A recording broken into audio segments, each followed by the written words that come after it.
Hello, boys and girls. It's Mrs. Nassau. I'm back to do another read aloud for you. So the other day we did a read aloud on Farfalina and Marcel, and it was on friendship. And today we're going to do a different read aloud that deals with a little bit different of topics, and we're going to talk about kindness and empathy and some other things. Does anybody know what empathy means? I'm gonna give you a chance to pause the video and kind of think about it and talk about what empathy might mean. Okay, so the story that I'm gonna read today is called The Invisible Boy by Trudy Ludwig, and it's illustrated by Patrice Barton. So just by hearing the title of the story and looking at the front cover of the book, what do you think this story is going to be about? The Invisible Boy. Making predictions is something that we do when we read. We try to figure out by using the words or the pictures to try to figure out what's going to happen next. And so that's kind of what we're going to do throughout this story as we're reading. We're going to be making predictions and trying to figure out what the author is trying to tell us and what the illustrator is trying to tell us through the pictures. So let's go ahead and get started. Here's the title page, The Invisible Boy. Okay. So hopefully you guys can see this. Can you see Brian, the invisible boy? Even Mrs. Carlotti has trouble noticing him in her classroom. She's too busy dealing with Nathan and Sophie. So what do you notice in this picture about Brian? So Brian is right here. So what do you notice? What did the illustrator do to try to help us realize that he's kind of the invisible boy? And then if you can see the other kids, we have kids raising their hands and talking out. We have two girls whispering in each other's ear and everything else. I'm sure everybody has experienced something like this before.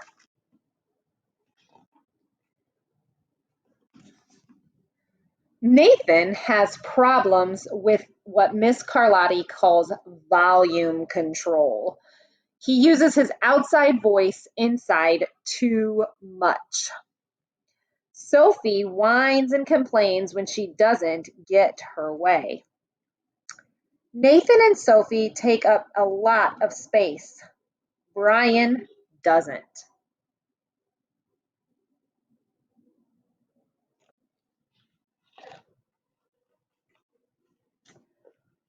When the bell rings for recess, Micah and JT take turns choosing kids for their kickball teams. The best players get picked first, then the best friends of the best players. Now, I don't know about you guys, but when I was in school, that's kind of what happened too. Like, the best players, whatever sport you were playing, the best players would get to be the captains or the ones that would choose the teams. And then I always felt bad for the kids that got chosen last. So I never liked that way of choosing teams.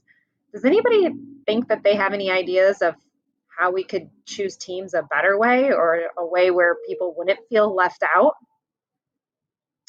Then the friends of the best friends. Only Brian is left, still waiting and hoping. But look at his face. Does he look sad? Does he look upset? No, he's still hopeful. He's hoping that somebody will choose him and put him on their team.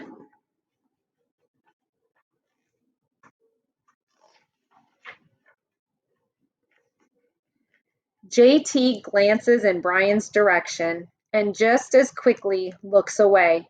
We've got enough players for each team, he tells the others. Let's play ball. Now look at Brian's face.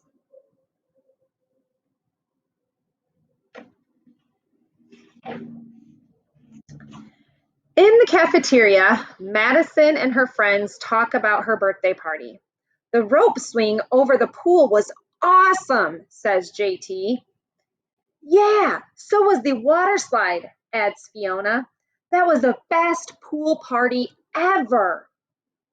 I'm so glad you guys had fun, says Madison. Everybody did except Brian. He wasn't invited.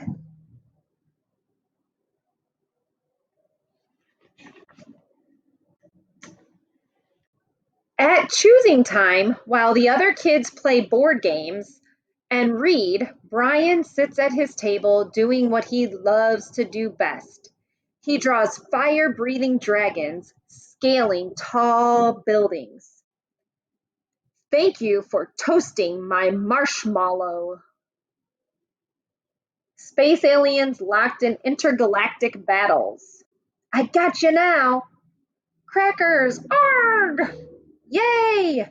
Greedy pirates digging for treasure. And superheroes with the power to make friends wherever they go. Hi. Hi, friend. Have a cookie. So Brian's drawing and kind of in his own little world while everybody else is doing something different.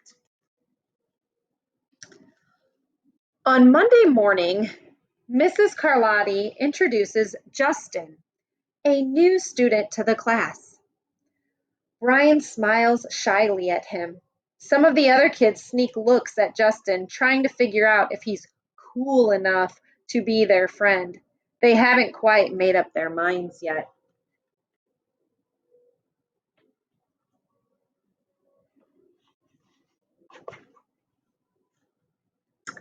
At lunch, Madison and JT watch Justin eat with chopsticks. What's that? Asks Madison as she points at Justin's food. It's bulgogi. Bul what? Bulgogi. It's Korean barbecued beef. My grandma made it for me. It's really good. Do you want to try some? There's no way I'd eat boogergy. And the kids laugh. All of them, that is, except Brian. He sits there wondering which is worse, being laughed at or feeling invisible. What do you think? Do you think it's worse to be laughed at or to feel invisible? That's a big question. Let's talk about it a little bit. The next day, when Justin goes to his cubby to put away his backpack, he notices a piece of paper with his name on it. Justin, I thought the bulgogi looked good. Brian. And he draws a picture of himself eating it and he says, Yum. How do you think that made Justin, the new student, feel? How would that make you feel?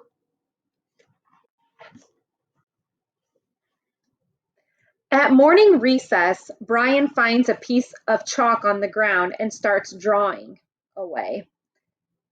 You're Brian, right? Yeah. Thanks for the note. So that's Justin and that's Brian. Now, what do you notice about Brian? What has the illustrator done to Brian? Tell me what you think. Can you tell what she's doing to Brian? Think about the way that he looked at the very beginning of the story. Look at him here. Oops, sorry. Look at him there and then look at him here. What do you notice? What's different? Hey, Justin, Emilio calls out from the tetherball court. You're up next. Sorry, I gotta go, says Justin. By the way, that's a really cool drawing, he adds before taking off. And and Brian has drawn a picture down here. Looks like it's a dinosaur or an alligator.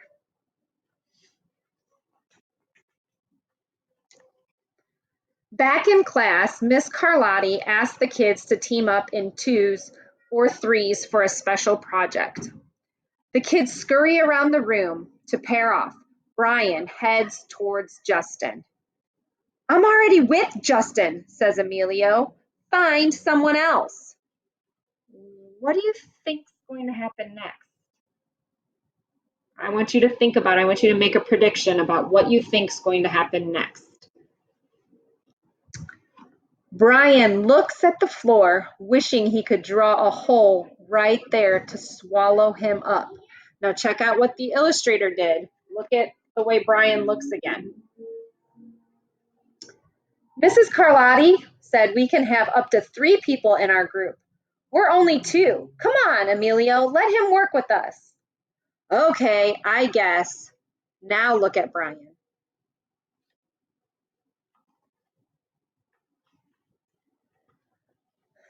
Mrs. Carlotti gives the class directions for the project. Your assignment is to work together to write a story about what you see in that photograph. So she has a photograph right here.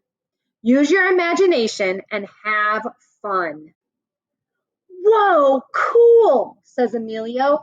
What kind of people do you think would live in houses like that? I don't know, but I bet Brian could draw them to go with our story, says Justin. Brian smiles as he takes out his lucky pin.